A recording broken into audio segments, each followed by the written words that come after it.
Hello everyone, welcome to my YouTube channel B technical. तो मैं एक बीपीएससी एई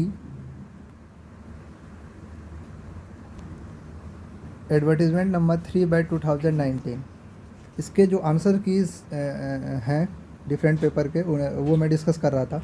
तो अभी तक मैं जनरल इंजीनियरिंग और जनरल स्टडीज़ ये दो वीडियोज़ दोनों पेपर के वीडियोज़ ला चुका हूँ, डिस्कस कर चुका हूँ। आप जाके यूट्यूब में चैनल में देख सकते हैं।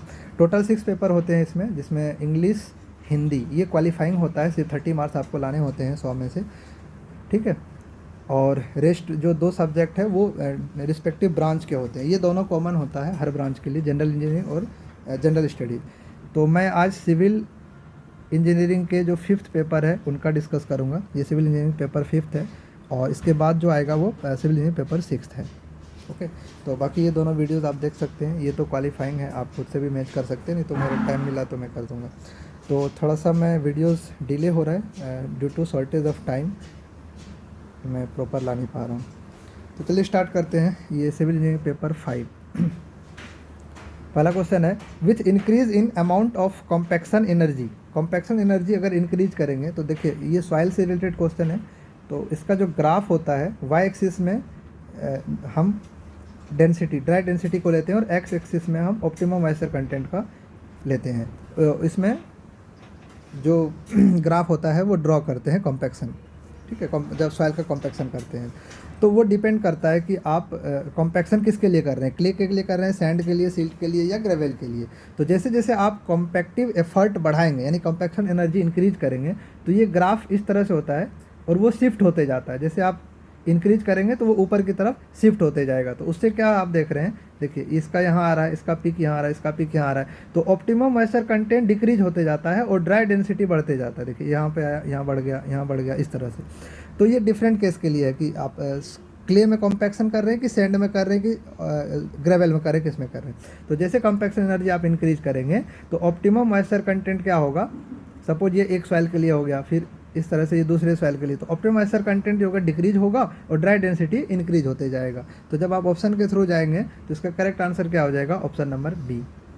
ओके, नेक्स्ट क्वेश्चन है, Terzaghi bearing capacity factor NC, NQ, N gamma are function of. ये किसके फंक्शन होते हैं। तो टेरजागी इक्वेशन जो होता है मैं यहाँ लिख देता हूँ, QU इज इक्वल टू ये होता है CNC plus gamma DF NQ plus 0.5 gamma N gamma into B। Okay, तो ये फार्मूला होता है टेरजागी का। इसमें जो कोफिशिएंट है NC है, NQ है, N गैमा है, ये डिपेंड करता है किस पे, फाई पे, यानी एंगल ऑफ इंटरनल फिक्सन पे। तो जब आप इसका फार्मूला देखेंगे तो पाई 10 फाई रेटू या 1.8 into 10 phi NQ minus 10 phi, ऐसे बहुत सारे फार्मूले हैं इनके तीनों, जो टोटली किस पे डिपेंड करता है, एंगल ऑफ इंटरनल फ्रिक्शन पे। तो ये इसका करेक्ट आंसर हो जाएगा। ओके, नेक्स्ट क्वेश्चन है, the effective earth pressure coefficient KA generally refers to. KA is equal to क्या होता है, 1 minus sine phi divided by 1 plus sine phi.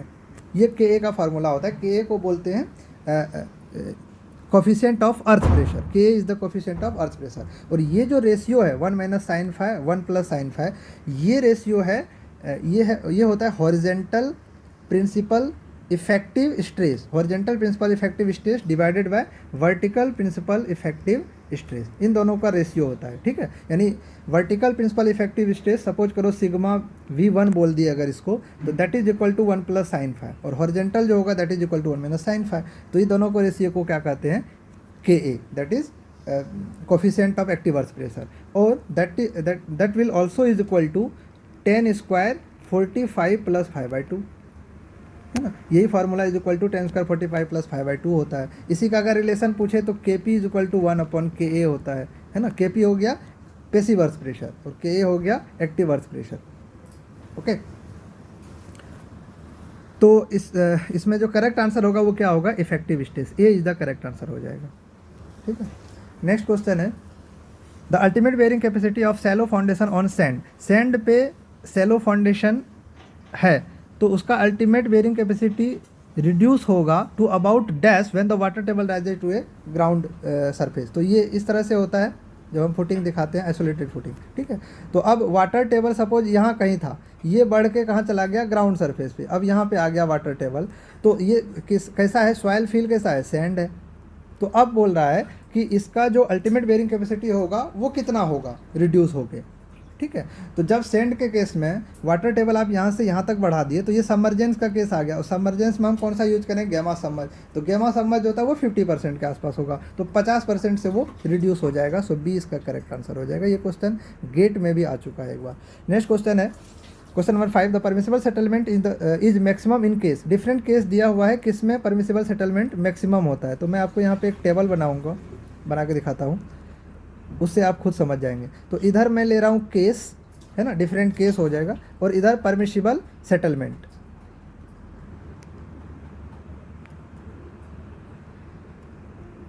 Okay, permissible settlement. तो पहला है कि जब आइसोलेटेड फुटिंग है और क्ले पे है, आइसोलेटेड फुटिंग है, क्ले पे है, तो परमिसिबल सेटलमेंट कितना होगा, 65 mm में बता रहा हूँ। फिर आइसोलेटेड फुटिंग है और सैंड पे है, तो उस केस में कितना होता है, 40 mm होता है परमिसिबल सेटलमेंट। फिर एक राफ्ट फाउंडेशन है और क्ले पे है, तो उस केस में होता है 65 से 100 के आसपास। और राफ्ट फाउंडेशन है, सैंड पे है, तो उस केस में कितना होगा, 40 से लेके 65 mm तक। तो आप इसी में से देख लीजिए सबसे मैक्सिमम किस में होगा, राफ्ट फाउंडेशन क्ले पे अगर है तो उस केस में मैक्सिमम सेटलमेंट होता है 65 से 100 mm तक। तो जब आप इस ऑप्शन में देखेंगे तो राफ्ट ऑन क्ले सी में है, तो सी इसका करेक्ट आंसर हो जाएगा। नेक्स्ट क्वेश्चन है the total energy of indeterminacy, external और एक्सटर्नल, मतलब टोटल स्टैटिक इंटरमिनेंसी पूछा है, एक्सटर्नल एक्सटर्नल मिला के इस ट्रस के लिए कितना होगा। तो D S is equal to क्या होता है, D S I plus D S E, external plus internal. तो कंबाइंड फार्मूला अगर आप देखेंगे दोनों तरह से निकाल सकते हैं, आप ट्रिक के हिसाब से भी निकाल सकते हैं, फार्मूला पे भी। तो बेटर है कि फार्मूला से चेक कर लो और ट्रिक से निकाल लो, है ना, ट्रिक में कभी भी गलत नहीं होता है। तो इसका फार्मूला होता है m plus R E minus 2j। तो m देखिए मेंबर काउंट कर लीजिए, 1 2 3 4 5 6 7 8 9 10 11 12 13 14 15 16 सॉरी हाँ 15 16 17 18 19 20, टोटल कितने हो गए मेंबर 20। रिएक्शन कितने हो गए, 2 इस पे और 2 इस पे, 4 प्लस ज्वाइंट कितने हो गए, 1 2 3 4 5 6 7 8 9 10, टोटल ज्वाइंट हो गए 10। तो 2 × 10, तो यहाँ बीच में माइनस आ जाएगा ना, तो 2 × 10 20, 20 विल गेट कैंसल, तो क्या हो गया इसका आंसर 4। तो डी एस की वैल्यू कितनी हो जाएगी 4, सी इसका करेक्ट आंसर हो जाएगा। अगर आप इसको ट्रिक के हिसाब से करेंगे तो ट्रस है, ट्रस में कितना होता है, एक्सेल मेंबर में सिर्फ एक फोर्स होता है, तो टोटल एक्सटर्नल फोर्स कितने हो जाएंगे, 2 इस पे 1 इस पे 1 इस पे, तो 4, और अवेलेबल इक्वेशन कितना 2, तो इस जॉइंट पे 2, इस जॉइंट पे जब जाएंगे तो ये कट जाएगा, इधर कितना बचा, 1 इसमें 1 इसमें 1 इसमें 3, और अवेलेबल इक्वेशन कितने 2, तो इस जॉइंट पे 2। अब आ जाएंगे इस जॉइंट पे, तो ये कट गए ये कट गए, कितने बचा, एक ये, तो दो हो गए इसमें, तो 2 अवेलेबल इक्वेशन 2 0। इस तरह से आप जब जाएंगे तो सबको लास्ट में जोड़ के लिखेंगे, जैसे 2 + 1, तो कहीं माइनस आएगा, जोड़ जाड़ के ये भी आंसर आएगा कितना 4। तो करेक्ट आंसर इसका सी ही होगा, आप ट्रिक के हिसाब से भी कर सकते हैं। नेक्स्ट क्वेश्चन है क्वेश्चन नंबर 7। क्वेश्चन नंबर 7 कह रहा था static indeterminacy of the frame. Frame का स्टैटिक इंटरमिनेंसी पूछा, अभी मैंने आपको ट्रस का बताया। तो फ्रेम के केस में फार्मूला हो जाता है डी एस की, that is 3m plus R E minus 3j। तो जब आप इसमें m की वैल्यू, रिएक्शन कितना हो जाएगा, यहाँ पे 2 यहाँ पे 1, ये रोलर है ये हिंज है, तो रिएक्शन हो जाएगा 3। जब आप इसमें पुट करेंगे तो यू विल गेट 18 आंसर, ठीक है, आपको सी आएगा निकल के। डायरेक्ट आप इस फार्मूला में पुट कर दीजिए मेंबर काउंट करके, you will get 18 is the correct answer. Next question है इन ए 2 हिंज पैराबोलिक आर्च। देखिए 2 हिंज पैराबोलिक आर्च है, 3 हिंज नहीं है, तो एक हिंज यहाँ होगा एक हिंज यहाँ होगा। 2 हिंज पैराबोलिक आर्च में अगर हम टेम्परेचर बढ़ा रहे हैं तो क्या होगा, तो no bending moment in the arch, ऐसा तो है नहीं, बेंडिंग मोमेंट तो डेवलप होगा, तो ये तो गलत है। यूनिफॉर्म बेंडिंग, यूनिफॉर्म भी नहीं होगा, ये भी गलत है। Minimum bending moment at the crown, crown पे मिनिमम हो ही नहीं सकता, 2 हिंज आर्च है, तो इसका करेक्ट आंसर क्या हो जाएगा D, maximum bending moment at the crown. Next question है for a column hinge at both end the critical load is P, critical load is P for a column fixed at one end and free at another end the critical load will be। ये क्या कह रहा है कि एक column है, इनके दोनों एंड हिंज है, एक अनदर कॉलम है उसके एक एंड फिक्स है एक एंड फ्री है, तो इस केस में क्या हो जाएगा, इफेक्टिव लेंथ एल के बराबर, इस केस में इफेक्टिव लेंथ क्या हो जाएगा 2L के बराबर। और हमें पता है जो क्रिटिकल लोड होता है that is inversely proportional to L square, L effective का स्क्वायर, क्योंकि P इज इक्वल टू क्या होता है pi square EI upon L square, तो inversely proportional to L square. तो आप मतलब मैं लिख सकता हूँ PC मान लो हिंज के केस में है तो H का square plus sorry into LE hinge H के स्क्वायर, सफिक्स दे दिया मैंने, P स्क्वायर नहीं होगा, PC इंटू एल का square is equal to constant. तो जब आप इसमें पुट करेंगे तो सेकेंड के लिए जो P2 निकल के आएगा that will equal to PCH बराबर P के बराबर हो जाएगा। तो जो सेकेंड केस में फिश के केस में P की वैल्यू आएगी, या P1 P2 भी कर सकते हो आप, तो that is will be equal to P/4, P/4 निकल के आएगा ऑटोमेटिक, C इसका करेक्ट आंसर हो जाएगा। ठीक है, नेक्स्ट क्वेश्चन है question number 10, the pin jointed cantilever truss is located as shown in figure. ये ट्रस दिया हुआ है, इसमें पूछ रहा है the force in member ED member में फोर्स क्या होगा। तो देखिए ये हिंज है, यहाँ पे एक रिएक्शन इधर से हॉरिजेंटल एक वर्टिकल, ठीक है, और एक लोड लग रहा है 40 किलो न्यूटन का।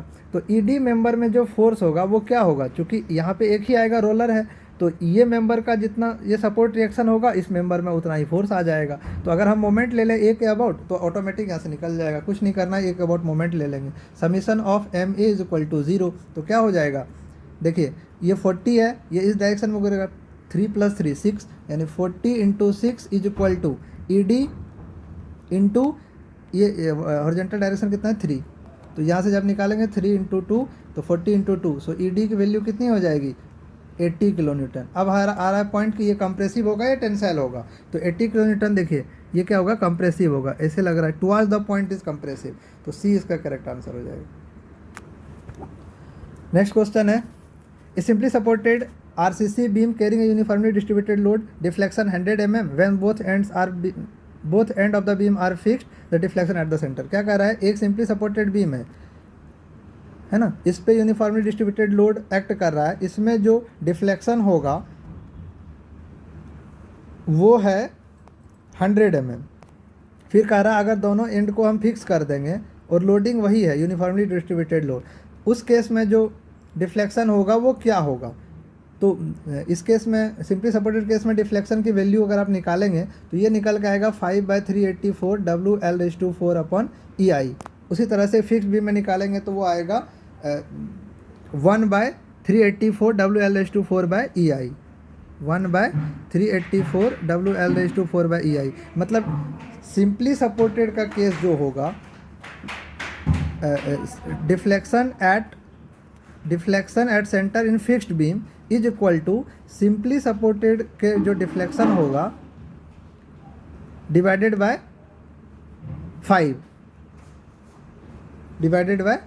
5, तो सिंपली सपोर्टेड में कितना है 100, तो 100 डिवाइडेड बाय 5, तो ये कितने हो जाएगा 20 mm। तो C इसका करेक्ट आंसर हो जाएगा। ठीक है, तो ये दोनों को आप जैसे करेंगे तो रिलेशनशिप निकल के आ जाएगा कि deflection in simply supported at the centre is equal to 1/5 of deflection at fixed beam at the centre is equal to 1/5 of deflection at simply supported. ठीक है, तो C इसका करेक्ट आंसर होगा। नेक्स्ट क्वेश्चन है, the beam carrying uniformly distributed load throughout its length. एक beam है उस पर यूनिफॉर्मली डिस्ट्रीब्यूटेड लोड एक्ट कर रहा है throughout its length, in which of the following configuration will the strain energy is maximum. किस में स्ट्रेन एनर्जी मैक्सिमम होगा ये पूछ रहा है। ठीक है, तो एक बीम है कैरी कर रहा है यूनिफॉर्मली डिस्ट्रीब्यूटेड लोड है, लेकिन बीम इसमें दिया नहीं है, ऑप्शन में दिया है कि सिंपली सपोर्टेड बीम है उसमें होगा, या प्रॉप्ड कैंटिलीवर बीम है उसमें होगा, कैंटिलीवर बीम है उसमें होगा, या फिक्स्ड बीम है उसमें होगा। तो सिंपल इसका फंडा मैं आपको बताता हूँ कि स्ट्रेन एनर्जी होता क्या है 1/2 P × डेल्टा। तो जिसका डिफ्लेक्शन ज़्यादा होगा उसमें ज़्यादा होगा, जिसका डिफ्लेक्शन ज़्यादा होगा स्ट्रेन एनर्जी उसमें ज़्यादा होगा। तो अब आप देख लीजिए डिफ्लेक्शन किस में ज़्यादा होगा, तो वही उसका करेक्ट आंसर हो जाएगा। या वैसे भी अगर देखें तो अगेन स्ट्रेन एनर्जी क्या होता है mxx² / 2EI। तो मोमेंट जिसमें ज़्यादा होगा उसमें ज़्यादा डिफ्लेक्शन उसमें ज़्यादा होगा। ठीक है, बेंडिंग मोमेंट की बात कर रहा हूँ, किसी भी सेक्शन पे बेंडिंग मोमेंट जिसमें ज़्यादा होगा उसमें स्ट्रेन एनर्जी ज़्यादा होगा। तो दोनों केस से आप देख सकते हैं। ठीक है, तो मेरे हिसाब से इसका करेक्ट आंसर जो होगा, सिंपली सपोर्टेड बीम में मोमेंट ज़्यादा होता है ना। प्रॉप्ड कैंटिल, जैसे आप फिक्सिटी बढ़ाते हैं तो डिफ्लेक्शन कम होते जाएगा, सिंपल सी बात है। तो फिक्स्ड बीम में सबसे कम डिफ्लेक्शन होगा, तो ये तो होगा नहीं, ठीक है।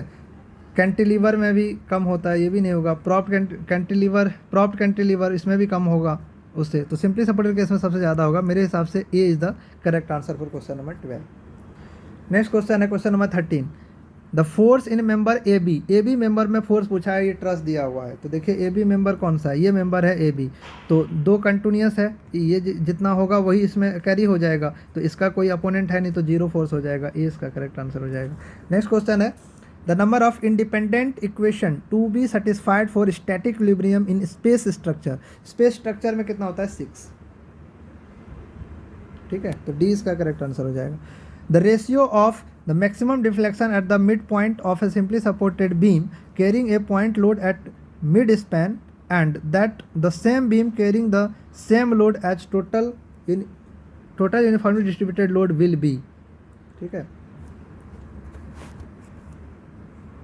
ये क्वेश्चन कह रहा है कि दो बीम है, देखिए the ratio of maximum deflection at the mid point of A simply supported, एक सिंपली सपोर्टेड बीम है, इस तरह से सिंपली सपोर्टेड बीम बना दीजिए, कैरिंग ए पॉइंट लोड, यहाँ पे पॉइंट लोड कैरी कर रहा है मिड स्पैन पे, है ना, तो उसका मैक्सिमम डिफ्लेक्शन कितना होता है, WL3/48 EI, ठीक है, मैक्सिमम डिफ्लेक्शन। और नेक्स्ट कह रहा है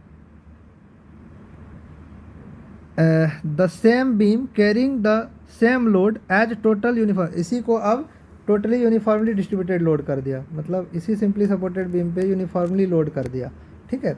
तो इस केस में जो डिफ्लेक्शन होगा सेंटर पे, है ना, वो होगा delta is equal to 5 by, अभी आपको मैंने बताया 384 WL4/EI, ठीक है। तो ये क्या हो जाएगा, ये इसी को जब आप रेशियो ले लेंगे दोनों का, तो 384 डिवाइड बाय 5 इंटू 48, तो 48 इंटू 8 टाइम्स करेंगे तो 384 के बराबर हो जाएगा, तो 8/5 इसका रेशियो आ जाएगा, तो सी इसका करेक्ट आंसर हो जाएगा, ठीक। नेक्स्ट क्वेश्चन है question number 16। N arch is a beam except for, एक आर्च जो है वो बीम है except for it does not resist inclined load, it does not resist transverse force, it does not allow rotation at any point, it does not allow horizontal movement, horizontal movement allow नहीं करता है, तो D इसका correct answer हो जाएगा। The solution of statically indeterminate structure require, statically indeterminate structure को क्या चाहिए, है ना, एक तो इक्विलिब्रियम इक्वेशन चाहिए, उसके अलावा क्या चाहिए, कंपैटिबिलिटी कंडीशंस चाहिए, ठीक है, जैसे del U upon del P is equal to 0, जो आपका मिनिमम पोटेंशियल एनर्जी होता है या स्ट्रेन एनर्जी का वो होता है, that is called compatibility equation, so C इसका करेक्ट आंसर हो जाएगा। नेक्स्ट क्वेश्चन है to convert indeterminate structure to determinate structure the number of forces to be release is equal to, अगर हम इनडिटर्मिनेट स्ट्रक्चर को डिटर्मिनेट बनाना चाह रहे हैं तो कितने नंबर ऑफ फोर्सेस रिलीज करने पड़ेंगे, तो जितनी उसकी स्टैटिक इंडिटर्मिनेंसी आएगी, सो डी इसका करेक्ट आंसर हो जाएगा, ठीक है। स्टैटिक इंडिटर्मिनेंसी जितनी निकल के आएगी उतना रिलीज करना पड़ेगा, तो वो ऑटोमेटिक क्या हो जाएगा, डिटर्मिनेट हो जाएगा। नेक्स्ट क्वेश्चन है question number 19। Which of the following option is correct for formation of a mechanism, देखिए अगर m is equal to 2j-3 लेंगे तो वो परफेक्ट फ्रेम हो जाएगा, तो मैकेनिज्म बनेगा नहीं, तो जब भी हम इसको कम करेंगे तो वो मैकेनिज्म फॉर्म होगा, m is less than 2j-3, तो मेरे हिसाब से इसका आंसर सी होना चाहिए क्वेश्चन नंबर 19 का, ठीक है। फिर भी आप इसको स्टार मार्क कर लीजिए। नेक्स्ट क्वेश्चन है the ratio of stress develop due to suddenly applied load and gradually applied load is, देखिए ये क्वेश्चन अभी जो एडवर्टीजमेंट नंबर 1/2019 था उसमें भी ये क्वेश्चन सेम क्वेश्चन आया था एज इट इज, कुछ दिन पहले हुआ था 12 मार्च को, ठीक है। तो द रेशियो ऑफ स्ट्रेस जो सडन ग्रेजुअली अप्लाइड करेंगे और सडनली अप्लाइड करेंगे तो डेल सडनली जो होता है is equal to twice of gradually, यानी 2 टाइम्स ऑफ P/A, ये हो जाता है, तो ट्वाइस हो जाएगा, B is the correct answer. Next question है the shear stress on a principal plane is, principal plane में शियर स्ट्रेस क्या होता है, 0, मोर सर्कल से भी अगर आप देखें, ठीक है, तो ये होता है प्रिंसिपल स्ट्रेस, प्रिंसिपल प्लेन है ना, नॉर्मल एक्सिस पे, तो यहाँ पे शियर स्ट्रेस क्या होगा 0, तो सी इसका करेक्ट आंसर है क्वेश्चन नंबर 21 का। नेक्स्ट क्वेश्चन है 22, the characteristic strength of a material is a value of strength below which not more than 5% sample are expected to fall. Too easy question, D is the correct answer. Next question है question number 23, the diameter of a longitudinal bars of a column should never be less than 12। 12 से कम नहीं use करते हैं हम, ये भी question 1/2019 में आ चुका है। सो ए इसका करेक्ट आंसर हो जाएगा 23 का। Too easy question, the number of tread in flight is equal to, जो फ्लाइट है उसमें नंबर ऑफ ट्रेड हम कैसे निकालते हैं, तो ट्रेड कैसे होता है कि टोटल राइजर जितना होगा, सपोज करो हमको ये फ्लैट है, ये यहाँ से चढ़ना हम शुरू किए, ठीक है, तो ऐसे ऐसे ऐसे स्टेयर इस तरह से बनेगा, है ना, तो इसको बोलते हैं राइज, इसको बोलते हैं ट्रेड। ये राइज है, ये ट्रेड है, ये राइज है, ये ट्रेड है, तो जितने नंबर ऑफ राइजर होगा उसमें से एक माइनस कर देंगे तो वो ट्रेड हो जाएगा। सी इसका करेक्ट आंसर हो जाएगा 24 का। नेक्स्ट क्वेश्चन है 25, as per IS 456/2000 the area of concrete stress block is, area of concrete stress block as पर IS 456, तो इस तरह से बनता है ना, आधा रेक्टेंगुलर आता है, आधा पैराबोलिक होता है। एक मिनट, ऐसे, तो जब इसका आप एरिया निकालेंगे तो यू विल गेट 0.362 BXU, ये आपको कोड में भी मिल जाएगा डायरेक्टली। तो 25 का ए जो होगा वो करेक्ट आंसर होगा। नेक्स्ट क्वेश्चन है question number 26, in a pre stress member it is advise to use, pre stress में हम क्या करते हैं, हाई स्ट्रेंथ कंक्रीट और हाई टेंसाइल स्टील यूज करते हैं। ये भी रिपीटेड क्वेश्चन है, मतलब 1/2019 का जो पेपर आया था उसमें ये क्वेश्चन पूछ चुका है। नेक्स्ट क्वेश्चन है, the self weight of foundation 10% लेते हैं, सी इसका करेक्ट आंसर है। सपोज टोटल लोड है P, तो उसमें 10% बढ़ा देते हैं, यानी 1.1 से मल्टीप्लाई कर दो तो वो टोटल लोड हो जाता है, मतलब 10% जो है सेल्फ वेट कंसीडर करते हैं। नेक्स्ट क्वेश्चन है, the maximum shear stress in a concrete of reinforced cement concrete beam, maximum shear force क्या होगा, ठीक है। तो क्वेश्चन नंबर 28 का जो करेक्ट आंसर होगा वो क्या होगा, शियर फोर्स क्या करें, मैक्सिमम शियर स्ट्रेस, यानी Q इज इक्वल टू क्या होता है, शियर फोर्स डिवाइडेड बाय जो भी लीवर आर्म होगा इनटू विड्थ, ठीक है। लीवर आर्म को मान लो लीवर आर्म डायरेक्ट मैं लिख देता हूँ, इनटू विड्थ B, ठीक है। तो V divided by lever arm की वैल्यू आप कुछ भी ले सकते जो निकल के आएगा इनटू B, तो ये आपका शियर स्ट्रेस दे देता है कंक्रीट RCC के केस में, ठीक है। तो करेक्ट आंसर इसका क्या हो जाएगा, डी इसका करेक्ट आंसर है। Question number 29, according to IS 456 slab which span in 2 directions with corner held down are assume to be divided in each direction into middle strips and edge strip such that the width of middle strip. देखिए जब आप ये torsion का provision करते हैं RCC में तो इस तरह से हम करते हैं, ठीक है। इसको हम डिवाइड कर देते हैं एज स्ट्रिप और मिडल स्ट्रिप में, तो ये वाला आपका एज स्ट्रिप हो गया और ये वाला आपका मिडल स्ट्रिप हो गया, ये एज स्ट्रिप ये मिडल स्ट्रिप। तो मिडल स्ट्रिप में जो प्रोवाइड करते हैं रिइंफोर्समेंट वो कितना होता है, 3/4 of the width of the slab. Slab की जितनी विड्थ होगी उसका 3/4, तो सी इसका करेक्ट आंसर हो जाएगा। 3/4 of width of the slab, 3/4 B, ठीक है। तो सी इसका करेक्ट आंसर हो जाएगा। नेक्स्ट क्वेश्चन है, the partial factor safety of concrete, concrete का 1.5, A is the correct answer. 2 easy question. Next question है question number 31, if D is the diameter of a bar, FT is allowable tensile stress and FB is allowable bond stress, तो bond length is given by, तो tau BD is equal to क्या होता है, 5 sigma ST upon 4 tau BD। LD is equal to development length का formula होता है, LD is equal to 5 sigma ST upon 4 tau BD। अब इससे आप मैच कर लेंगे तो आपको इसका मिल जाएगा करेक्ट। 5 मतलब D, ठीक है, FT मतलब सिग्मा S, ठीक, 4 इंटू FB मतलब टॉ BD, तो ए इसका करेक्ट आंसर हो जाएगा, ठीक है। नेक्स्ट क्वेश्चन है question number 32, as the percentage of steel increases, जैसे आप परसेंटेज ऑफ स्टील इंक्रीज करेंगे तो न्यूट्रल एक्सिस नीचे की तरफ शिफ्ट हो जाएगा, ठीक है। मतलब ये स्टील जैसे बढ़ाते जाएंगे तो न्यूट्रल एक्सिस जो है वो डाउनवर्ड डायरेक्शन में शिफ्ट होते जाएगा। जैसे देखिए इस तरह से न्यूट्रल एक्सिस होता है तो ये नीचे की तरह आ जाएगा, जैसे आप बढ़ाएंगे तो ये इधर आ जाएगा, ठीक है। Depth of neutral axis increases, ये इसका करेक्ट आंसर हो जाएगा 32 का। नेक्स्ट क्वेश्चन है 33, in an RCC beam not provided with shear reinforcement may develop cracks in its bottom inclined रफली एट द हॉरिजेंटल एट, ये होता है आपका 45 डिग्री, सी इसका करेक्ट आंसर होगा। कोड में भी आपको ये चीज़ें मिल जाएगा, ठीक है, 45 डिग्री एंगल पे होता है ये। क्वेश्चन नंबर 33 का correct answer C.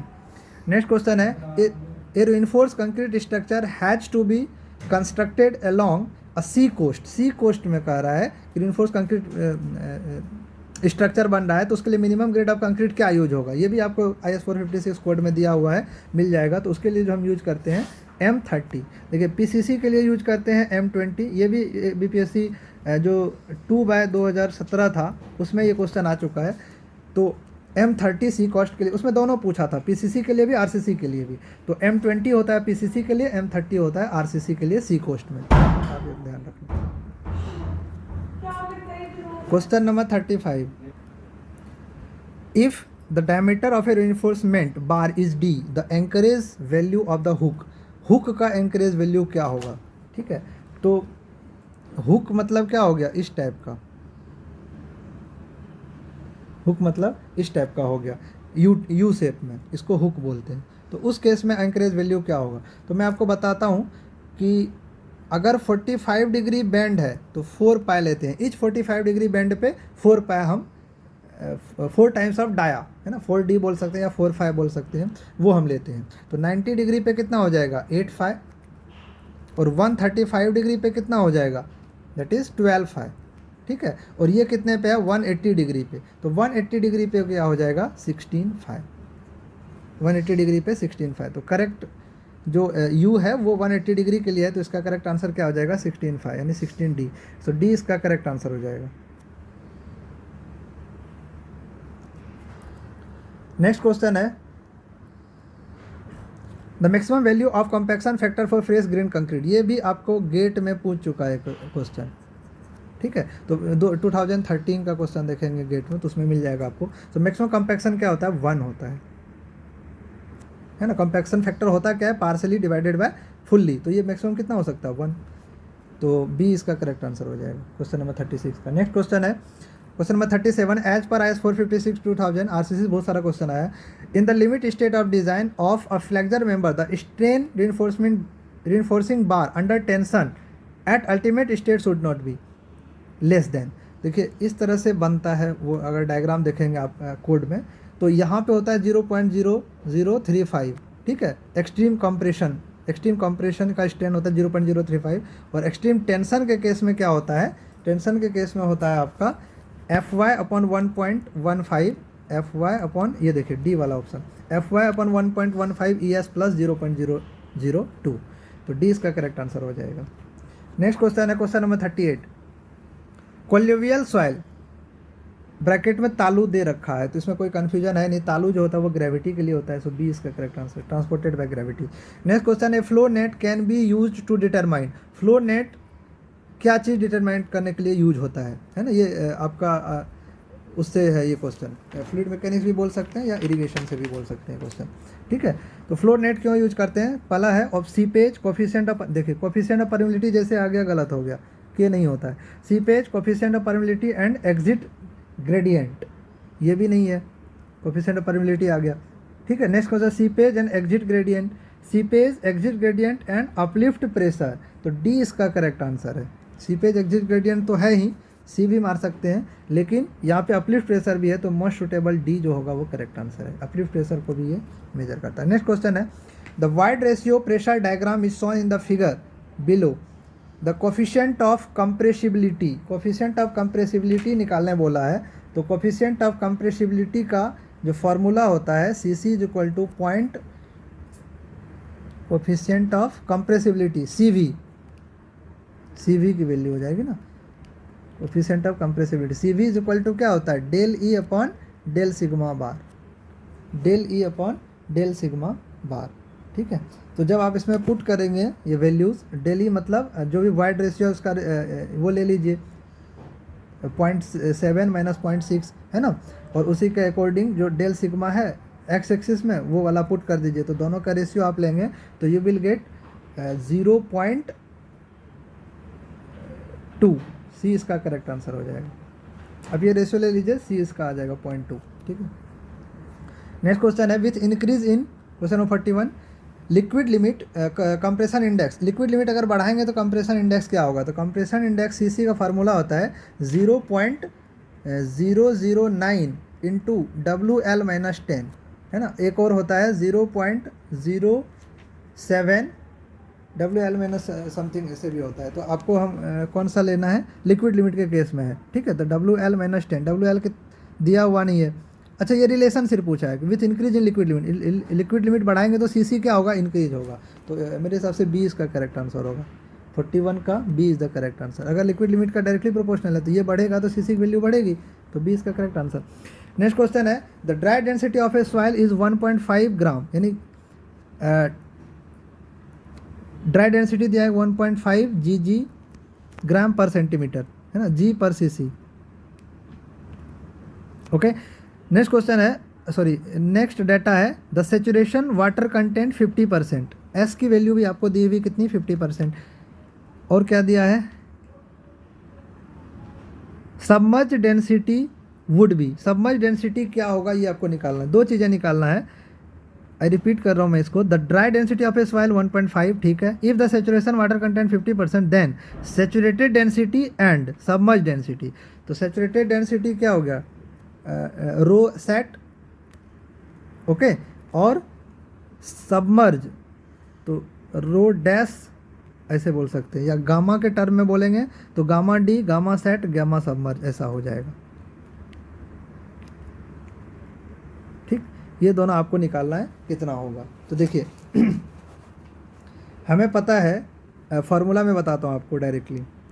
Gamma D is equal to, rho D बोलिए या गामा डी बोलिए, एक ही चीज़ है। ठीक है, तो gamma D is equal to क्या होता है? G gamma W divided by 1+E। एक तो ये फार्मूला हमको पता है। एक और होता है gamma D is equal to gamma bulk unit divided by 1+W। ठीक, ये 2 फार्मूला होता है ड्राई डेंसिटी का। ठीक, और जो सब सेचुरेटेड होता है, gamma saturated is equal to G into S+GE। तो S इज इक्वल टू क्या होगा? सेचुरेटेड है, देखिए SE is equal to WG, ये एक रिलेशन होता है। SE is equal to WG, तो ये होता है G इंटू 1+SE। तो SE के जगह बदले हम क्या लिख सकते हैं? WG लिख सकते हैं यहाँ पे। रुकिए, gamma sat is equal to G plus SE। SE की जगह मैं लिख रहा हूँ WG divided by 1+E into gamma W। ठीक, ये फार्मूला होता है। अब यहाँ पे जी कॉमन ले लीजिए तो gamma sat is equal to क्या हो जाएगा? Gamma sat is equal to क्या हो जाएगा? जी कॉमन ले लिए तो जी कॉमन आ गया, 1+W divided by 1+E into gamma W। ये होता है फार्मूला गामा सेट का। अब हमने जी gamma W divided by 1+E, ji gamma W, इसका वैल्यू डायरेक्ट इसमें पुट कर दें, जी gamma W divided by 1+E, ji gamma W divided 1+E। इसके लिए कितना पुट करें? Gamma D. गामा डी की वैल्यू कितनी दी हुई आपको? 1.5। तो इस पर पुट कर दीजिए 1.5 इंटू बच गया क्या? जी गामा W 1+E, तो 1+W बच गया। तो 1+W की वैल्यू कितनी दी है? 50%, तो 0.5। तो 1.5 और 1+0.5 तो 1.5। तो 1.5 इंटू 1.5, 15 इंटू 15 2.25, तो 2.25 हो जाएगा ये। तो ए में 2.25, ए इसका करेक्ट आंसर हो जाएगा, है ना, क्योंकि 2.25 हो गया गामा सेट, और गामा सबमर्ज क्या होता है? गामा सेट -1, तो उसमें से 1 माइनस कर दीजिए, 1.25, ए इसका करेक्ट आंसर हो जाएगा। नेक्स्ट क्वेश्चन है in the stability mobilization the term mobilized shear strength is referred to as. ये रेफर करता है अप्लाइड शियर स्ट्रेंथ को। 20 का करेक्ट आंसर हो जाएगा। नेक्स्ट क्वेश्चन है question number 44। In a geotechnical engineering soil is considered as a dash phase. तो soil में क्या होता है? 3 फेज होता है, मतलब सॉलिड, लिक्विड और एयर। ठीक है, 3 फेज सिस्टम। तो सी इसका करेक्ट आंसर हो जाएगा। नेक्स्ट क्वेश्चन है the load carrying capacity of A pile depends upon. वो दोनों पे डिपेंड करता है, स्किन फ्रिक्शन पे भी और पॉइंट रेसिस्टेंस पे भी। A well foundation is a type of, well foundation is a type of open caisson. ठीक है, तो तो 46 का करेक्ट आंसर हो जाएगा B, open caisson. Next question है, two soil sample A and B have porosity N A दिया है 40%, एन बी दिया है 60% respectively, what is the ratio of void ratio. तो देखिए वाइड रेशियो क्या होता है, is equal to N divided by 1 minus N. तो ए के केस में निकालें तो ई ए बोल देंगे, तो यहाँ से ई ए निकाल लीजिए, सिमिलरली ई बी निकाल लीजिए, उस पर केस में क्या हो जाएगा N B divided by 1 minus N B. फिर दोनों का रेशियो ले लीजिए, तो जब दोनों का रेशियो आप लेंगे तो यू विल गेट 4/9, सी इसका करेक्ट आंसर हो जाएगा। नेक्स्ट क्वेश्चन है, coefficient of permeability of a soil, soil coefficient पर के जो होता है वो किस पे डिपेंड करता है, तो does not depend on temperature, गलत है, टेम्परेचर पे डिपेंड करता है, और डिपेंड कैसे करता है, वो डायरेक्टली प्रोपोर्शनल होता है, increases with increase in temperature, तो डायरेक्टली प्रोपोर्शनल होता है इसलिए इंक्रीज करेगा, 20 का करेक्ट आंसर हो जाएगा। नेक्स्ट क्वेश्चन है, coefficient of earth pressure at rest, rest देखिए अर्थ प्रेशर एट रेस्ट इस तरह से है कि पहले इधर आएगा तो के ए, फिर रेस्ट हो गया के पी हो गया, मतलब के पी सबसे ज़्यादा होता है, ठीक है। तो coefficient earth pressure at rest इसका जो करेक्ट आंसर हो जाएगा greater than active earth pressure but less than, हाँ पेसिव सबसे ज़्यादा होता है, मतलब के पी इज़ ग्रेटर देन के नॉट इज़ ग्रेटर देन के ए सबसे कम होता है, तो ए इसका करेक्ट आंसर हो जाएगा। नेक्स्ट क्वेश्चन है और लास्ट क्वेश्चन है, the liquid limit and plastic limit of a soil sample are 65%, 29% respectively, the percentage of soil fraction for the grain size finer than 0.02 mm 24, the activity ratio of the soil sample is. तो activity ratio जो होता है that is equal to I P, activity ratio जो होता है वो क्या होता है, आई पी मतलब क्या हो गया W L minus W P. तो डब्ल्यू एल आपका 65 है, 65 में से 29 माइनस कर दीजिए, 65 में से 29 कितना बच गया 36, तो 36 डिवाइडेड बाय जो परसेंटेज फ्रैक्शन है 0.03 mm का वो कितना दिया हुआ है, वो 24 दिया हुआ है, तो दोनों का रेशियो लीजिए, तो 12 दूना 24, 12 तिया 36, तो 3/2 1.5, सी इसका करेक्ट आंसर हो जाएगा 50 का सी करेक्ट आंसर हो जाएगा। ओके, सो ये था सिविल इंजीनियरिंग पेपर 5 का कंप्लीट आंसर की with brief explanation. I hope कि आपके अच्छे मार्क्स आ रहे होंगे, आप इसमें मैच कर लीजिए और मार्क्स ज़रूर लिखिएगा कमेंट करके। ऑल द बेस्ट, चैनल को सब्सक्राइब कीजिए, लाइक कीजिए, बाय बाय, टेक केयर।